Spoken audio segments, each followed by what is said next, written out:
चलते हैं big market voices पर डिस्कस करने के लिए हमारे साथ एमके इन्वेस्टमेंट मैनेजर्स के सीईओ मनीष सुंथालिया जुड़े हैं। उनसे समझते हैं कि मार्केट में इस समय हो क्या रहा है। Manish ji, good morning. ये क्या मार्केट को सता रहा है इस समय? क्या ये अर्निंग्स है, क्या ये ग्लोबल क्यूज़ हैं, क्या ये सिंपल फैक्ट है कि एफआईज बहुत ज़्यादा बेच रहे हैं, या कोई बस मार्केट को एक ट्रिगर चाहिए था, मार्केट बहुत ज़्यादा चल चुका था? आपका एनालिसिस क्या है इस करेक्शन को लेकर? अनुज जी, सीधा सा हिसाब है कि 2020 से 2024 में फिस्कल डेफिसिट जो है ग्रोथ को सस्टेन कर रहा था। अब वो फिस्कल डेफिसिट का जो नंबर है वो काफी रिड्यूस हो गया है FY 25 के बजट में। तो क्या है कि ये सब आपको देखने को मिल रहा है, बैंकों की जो डेलिंक्वेंसीज हो रही है, क्योंकि हाउस होल्ड लेवरेज जो बढ़ा हुआ था 2020 से 24 तक, वो अब सडनली कम होने को है, तो डिफॉल्ट हो रहे हैं। फिर आपकी कंज्यूमर सेक्टर में कोई ग्रोथ है नहीं। रूरल कंज्यूमर पहले ही प्रॉब्लम में था, अर्बन कंज्यूमर नया एक प्रॉब्लम क्रिएट हो दिखता हुआ दिख रहा है। तो कंजम्पशन तो has fallen off the Cliff.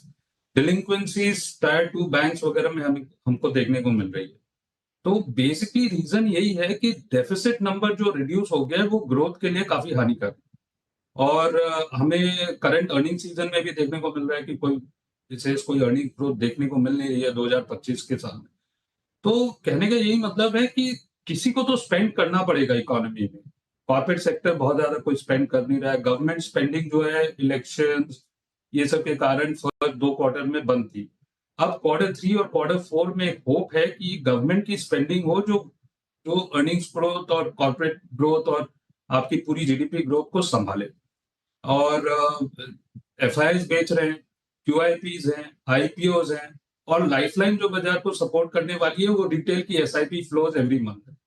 तो सप्लाई साइड बहुत ज्यादा है, डिमांड साइड में ये एक लाइफलाइन है, ये अगर रुक जाती है तो बाजार में एक वर्टिकल फॉल आ सकता है। तो इस समय बेसिकली यही है कि ब्रॉडर मार्केट्स में थोड़ा सा जो फ्रॉथ है वो कम होगा, और लार्ज कैप में ज्यादा कंफर्ट है। इंडेक्स बहुत ज्यादा यहाँ से गिरता हुआ नहीं दिखता है, क्योंकि बैंक्स, आईटी जो कि मेजरली आपके इंडेक्स के कंस्टिट्यूएंट्स है और वैल्यूएशंस और ग्रोथ के पॉइंट ऑफ व्यू से कंड्यूसिव है, यहाँ पर इन्फ्लोज होने की गुंजाइश है और यहाँ पर रिलेटिव आउट परफॉर्मेंस होने की गुंजाइश है बनिस्पत ब्रॉडर मार्केट्स में, जो कि लास्ट 2-3 साल में काफी अच्छे रिटर्न्स बने, और इस साल हो सकता है कंसोलिडेशन पीरियड हो। ओके, अच्छा, बिल्कुल। एक चीज़ जो और निकल कर आई इस अर्निंग सीजन में, मनीष जी, एक्सपेक्टेशन तो ये थी कि अर्निंग सीजन वीक होगा, लेकिन इतना वीक होगा ये क्या एक्सपेक्टेशन थी? खासतौर से जो कंजम्पशन वाली कंपनियों के, कुछ कंपनियों के नंबर्स और कमेंट्री आई, उसने मार्केट को थोड़ा डिसअपॉइंट किया। नहीं अनुज जी, देखिए सबसे पहली बात तो ये है कि प्री अर्निंग्स किसी को भी ये अंदाजा नहीं था कि एमएफआई सेगमेंट में इतना ज्यादा स्ट्रेस है। जो भी बैंक्स में प्रोविजन हुए, और अगर आप 2+2 को ऐड करें, कंजम्पशन ट्रेंड्स काफी वीक प्लस डेलिंक्वेंसीज जो आपके टीयर 2 बैंक्स के प्रोविजन में देखने को मिली, उसे एक ही संभावना दिखती है कि हाउस होल्ड लेवरेज जो है ब्लो अप हो रहा है। जो लास्ट 4 साल में गवर्नमेंट की स्टिमुलस और डेफिसिट स्पेंडिंग के कारण जो कंज्यूमर सेगमेंट में ग्रोथ था, वो सडनली विड्रॉ हो रहा है, और वो विड्रॉल इफेक्ट आपको कंपनीज की अर्निंग्स में दिख रही है, बैंकों की प्रोविजंस में दिख रही है। इसको कहीं ना कहीं संभालना होगा। या तो गवर्नमेंट इकोनॉमी में काफी कुछ स्पेंड करे और वो वापस इकोनॉमी में घूम के कंज्यूमर के हाथ में, या फिर मनरेगा वगैरह में थोड़ी सी लीवे दे ताकि कंज्यूमर के हाथ में कुछ पैसा आए। तो ये सब अर्निंग सीजन के पहले अनुमान उतना ज्यादा खराब का नहीं था, पर ये एक रेवलेशन है Q2 में। और आने वाले Q3 और Q4 में नंबर्स डेफिनेटली कट होंगे कंज्यूमर कंपनीज के, आपके टीयर 2 बैंक्स वगैरह के डेलिंक्वेंसीज के। तो ये चिंताजनक बात है मेरे हिसाब से फिस्कल 25 के अर्निंग्स पॉइंट ऑफ व्यू से। मनीष जी नमस्कार, वीरेंद्र बोल रहा हूँ दिल्ली स्टूडियो से। मनीष जी, ऑटो को आप कैसे रीड कर रहे हैं? M&M के नंबर्स अच्छे थे, इस महीने की वो बात दूसरी है, बट जिस प्रकार का ये फेस्टिवल सीज़न गया, जिस प्रकार की इन्वेंट्रीज थी, और आपने जो कमेंट्स सुने स्पेशली बजाज ऑटो से, हालांकि बाद में उन्होंने थोड़ा सा अपने वर्ड्स को चेंज किया, उसके सीक्वेंस को चेंज करने की कोशिश करी, बट ऑटो पे आपकी का व्यू क्या है इस वक्त, and specially passenger vehicle segment? काफी कुछ इन्वेंट्री है सिस्टम में, और जो मारुति के चेयरमैन की कमेंट्री आई कि not so optimistic on growth after the festive season. तो फेस्टिव सीजन में दशहरा और दिवाली एक ही महीने में आ गया तो आपको एक बम्प अप देखने को मिल रहा है, पर क्या ये कंटिन्यू होगा? मेरे हिसाब से काफी डाउटफुल है कि जो ग्रोथ, जो स्टुपेंडस ग्रोथ, जो बम्प अप अपने को देखने को मिला है फेस्टिवल सीजन में, ये कंटिन्यू रहेगा। सो पूरे डिस्क्रेशनरी बास्केट में एक कंज्यूमर, देखिए एक बात और है कि टॉप 5% जो प्रीमियम कस्टमर है, वहां पर तो ग्रोथ की कोई प्रॉब्लम होती नहीं। वेदर इकोनॉमी में बूम हो बस्ट हो, वो सेगमेंट को कभी इंपैक्ट नहीं होता, प्रीमियम सेगमेंट को। पर जो मैस सेगमेंट है, base of the pyramid segment है, वहां पर एक डेफिनेटली स्ट्रेस है, और ये सब डिस्क्रेशनरी आइटम्स में अपने को देखने को मिलेगी। अब उम्मीद यही है कि खरीफ सीजन अच्छा जाए और रूरल कंजम्पशन में थोड़ी सी पिकअप हो, ताकि थोड़ी सी डिमांड को बूस्ट मिले, और यही एक एक्सपेक्टेशन हम Q3 और Q4 के नंबर्स में आशा करते हैं। पर डिस्क्रेशनरी स्पेंड में डेफिनेटली स्ट्रेस है, और जब तक ये demand side of situation address नहीं होगी, तब तक ये वीकनेस कंजम्पशन में पूरी देखने को मिलेगी। डिमांड साइड को एड्रेस करना पड़ेगा। डिमांड साइड बहुत बुरी तरह गिर रहा है, और सप्लाई साइड से बहुत ज्यादा इम्पैक्ट आएगा नहीं। 2020 और 24 में हमने देखा कि कॉर्पोरेट टैक्स रेट कट हो गया, तो वो एक सप्लाई साइड इशू हुआ। यहाँ पर डिमांड साइड को एड्रेस करने की बहुत सख्त जरूरत है। अच्छा मनीष जी, एक और स्पेस, मतलब अभी हमने पिछले हफ्ते एल&टी के नंबर्स को देखा, बहुत अच्छे नंबर्स थे, उनका ऑर्डर इंटेक काफ़ी स्ट्रॉन्ग था।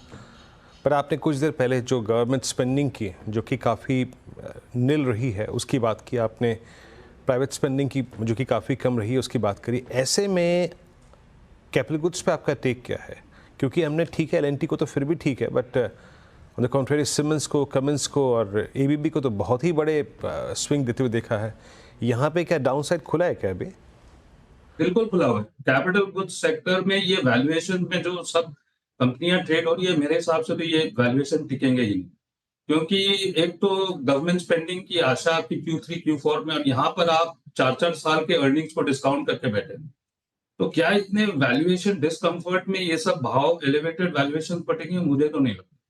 सो नीचे में भाव जरूर मिलेंगे। लॉन्ग टर्म पिक्चर बिल्कुल सही है इंडिया की, मीडियम टर्म ग्रोथ आउटलुक भी बहुत अच्छा है, पर नियर टर्म ग्रोथ बहुत ज्यादा प्राइस टू परफेक्शन है, just on the basis of flows. अब फ्लोज एक डायरेक्शन में पूरी नेगेटिव है। मुझे तो नहीं लगता कि एफआईज कुछ सेलिंग करने की, बंद करने की कोई मूड में है। उनको बाइंग करने की तो दूर दूर तक कोई संभावना दिख नहीं रही है अभी तक, जब तक इंडिया की मार्केट में और ज्यादा करेक्शन नहीं। और जो लाइफलाइन इंडिया की है वो है बेसिकली रिटेल एसआईपी फ्लोज, और उसमें भी यही देखना है कि अभी तक जो मिड कैप स्मॉल कैप में रैली हुई है 2020 के बाद, कोविड के बाद, उसमें कोई बहुत ज्यादा मेजर मंदी हमें देखने को नहीं मिली। It was a buy on dips in every fall. But क्या इस मंदी में constituent of the SIP flows change हो जाते हैं? मिड कैप स्मॉल कैप के कंस्टिट्यूएंट से ज्यादा आपके लार्ज कैप में इनफ्लोज आने शुरू हो जाते हैं, क्योंकि आइलैंड ऑफ सेफ्टी आज की डेट में लार्ज कैप्स ही है। तो IT, pharma, banks, capital market entities जहां पर वैल्यूएशंस कंफर्ट है, प्लेटफॉर्म कंपनीज, यहाँ पर ये कुछ आइलैंड्स ऑफ स्ट्रेंथ है। Balance of the market, mid cap, small cap etcetera, थोड़े से फ्रॉथी लग रहे हैं। अच्छा, एक स्पेस जहां नंबर्स फिर भी ठीक ठाक रहे, हालांकि करेक्शन वहां भी हो रही है, वो था आईटी, जैसे इन्फोसिस।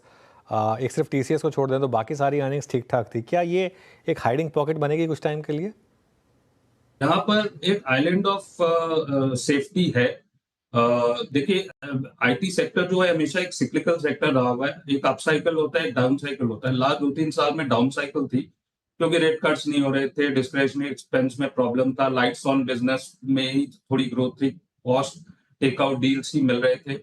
अब जब नए प्रेसिडेंट की इलेक्शन की चुनाव हो जाएगी, आपके रेट कट्स वगैरह भी उम्मीद करते हैं कि नेक्स्ट 6 महीने में और 50 बेसिस पॉइंट यूएस में हो जाए, जो जबकि यूएस में रेट कट भी बहुत ज्यादा गिवन नहीं है आज की रेट में, क्योंकि वहां भी इकोनॉमिक डेटा काफी स्ट्रॉन्ग आ रही है। But let's assume, given the benefit of doubt कि 25-50 बेसिस पॉइंट कट और नेक्स्ट 6 महीने में आ जाए, तो एक जो अप साइकिल है आईटी सेक्टर में, वो डेफिनेटली रहेगा। और मैं ये बोल रहा हूँ कि ये सब क्या है, सिलेक्शन इश्यूज नहीं है, ये सब आपको एलोकेशंस है, कि बहुत ज्यादा कोई फंडामेंटल्स में चेंज नहीं होगा, बट आपको कैपिटल प्रोटेक्शन की जो फर्स्ट इंटेंशन रहती है कोई भी फंड मैनेजर की, कैपिटल प्रोटेक्शन आज की डेट में 3 या 4 सेक्टर में ही है, और इसीलिए ये एलोकेशन आईटी स्पेस में कंड्यूसिव है।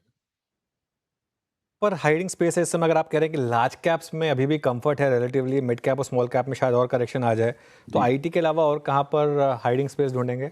बैंक्स बैंक्स में आप देख लीजिए वैल्यूएशन कंफर्ट काफी है।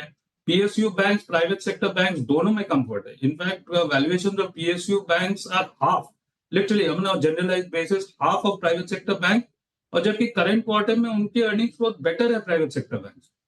और डिपॉजिट की जो प्रॉब्लम है वो थोड़ी सी एलिविएट जरूर हो रही है, डिपॉजिट एक्रीशन ज्यादा है लोन ग्रोथ से।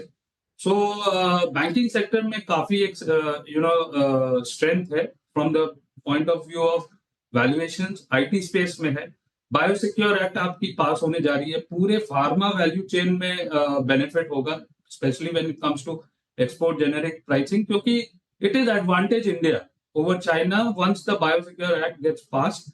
एंड वो प्रेसिडेंट इलेक्शन के बाद प्रेसिडेंट जो भी वहां इलेक्ट होता है उनकी सिग्नेचर आ जाएगी और ये लॉ बन जाएगा। तो फार्मा एक सेक्टर है, और करंट क्वार्टर में हमने देखा है कि कैपिटल मार्केट प्लेटफॉर्म, एक्सचेंजेस ले लीजिए, ब्रोकरेजेस ले लीजिए, एएमसीज ले लीजिए, रजिस्ट्रार ट्रांसफर एजेंट्स ले लीजिए, वेल्थ मैनेजमेंट प्लेटफॉर्म ले लीजिए, यहाँ पर एक पूरे सेक्टर में रीरेटिंग होगी, क्योंकि ये अभी भी ग्रोथ के पॉइंट ऑफ व्यू से काफी कंड्यूसिवली वैल्यूड है। तो और अभी भी बहुत ज्यादा कोई रीरेट हुए नहीं। तो ये कुछ पॉकेट्स ऑफ स्ट्रेंथ मुझे दिखता है, और जहां डिस्कम्फर्ट है वो basically some elevated valuation on consumer discretionary companies, expectations of growth pricing into FY26 and 27, capital market entities, infrastructure companies, defense, railways, power, ये नेक्स्ट 2 क्वार्टर के लिए संभल के रहना चाहिए मेरे साथ। अच्छा मनीष जी, एक और बात, मतलब जिस स्पेस का पेन बाजार के पेन से पहले ही शुरू हो गया था, मैं पीएसयूज की बात कर रहा हूँ, और उसमें तो एक बात क्लियर है कि रिटेल बहुत बुरी तरीके से ट्रैप है, लोगों की होल्डिंग बहुत ऊपर की है, चाहे वो डिफेंस कंपनियां हो, चाहे वो रेलवे कंपनियां हो। अभी कुछ दिनों से 10 एक दिन से स्टेबिलिटी आ रही थी, बट जिस वैल्यूएशन से आपका सच का सामना करने की आप बात कर रहे थे कुछ देर पहले, उसके आधार पर अगर हम बात करें तो यहाँ पे पीएसयूज में कितना डाउन साइड है? बहुत ज्यादा डाउनसाइड नहीं है अविंदर जी। मुझे ये लगता है कि अगर आप वैल्यूएशन कंफर्ट खोज रहे हैं, सो जो भी मोनोपोलिस्टिक पीएसयू कंपनीज हैं, और जो कि मतलब सब 10 के पी में और 4 या 5% डिविडेंड यील्ड स्टॉक्स हैं, ये एक आइलैंड ऑफ ग्रोथ है, आइलैंड ऑफ सेफ्टी है। सो मैं डिफेंस कंपनीज या रेलवे कंपनीज की बात नहीं कर रहा हूँ जो 60-70 के पी में ट्रेड हो रही थी, अभी 40-50 के पी में है। यहाँ पर मतलब कोई मार्जिन ऑफ सेफ्टी नहीं है। पर ऑयल मार्केटिंग कंपनीज हो, आपकी यूटिलिटी कंपनीज हो, लॉजिस्टिक कंपनीज हो, पावर फाइनेंस कंपनीज हो, ये सब 4-5% की डिविडेंड डील और 10 के पी के नीचे, आई मीन ये वैल्यू इन्वेस्टिंग नहीं है तो और क्या है? तो मुझे नहीं लगता, मैं उस कैंप पे नहीं हूं जो बिलीव करता है कि पीएसयूज आर नॉट टचेबल। मुझे काफी स्ट्रेंथ दिखता है पीएसयू सेक्टर में भी, particularly when it comes to monopolistic PSU company. तो I be definitely a buyer in PSU stock from the point of view of margin of. चलिए मनीष जी, बहुत बहुत शुक्रिया आज हमारे साथ जुड़ने के लिए, और आपको हालांकि अब दीपावली बीत चुकी है लेकिन फिर भी फेस्टिव सीजन की बहुत बहुत शुभकामनाएं। हैप्पी दिवाली।